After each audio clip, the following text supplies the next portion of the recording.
if this was the back wall of the cell, I could take 3 steps to the cell door. And when it slammed shut, it sounded like the tailgate of a dump truck. Peeling paint on the walls, a steel rack and stainless steel sink in the corner and toilet. Peeling paint, and you could smell the odor of this place. It was just very awful and dirty and body odor, and the other thing you could smell and even feel was the pain in this place.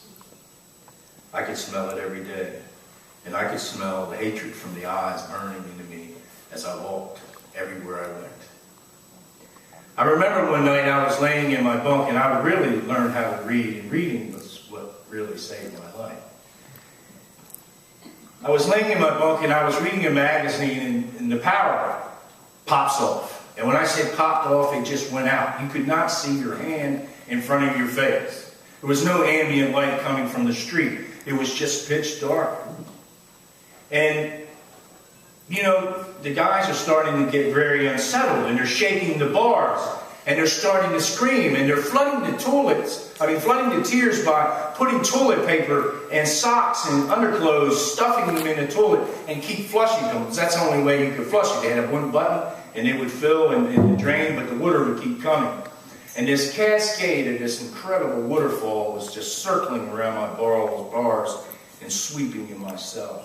And these things were coming out of the ceiling and hitting me in the face and in the mouth and in the chest, and I'm brushing them off, and people are setting fires now, shaking the bars so hard and screaming, and they're setting their Bibles on fire. And everything they could get their hands on, and they're beating the bars and just making all this kind of noise, and there's smoke, and these things are hitting me in the face and in the mouth, and the power pops back on. And I'm not kidding, folks. There was a sea of cockroaches swimming across my ceiling and trying to escape the light. That was what was hitting me in the face. I used to have to take wads of toilet paper and stick them in my ears so they wouldn't crawl in there.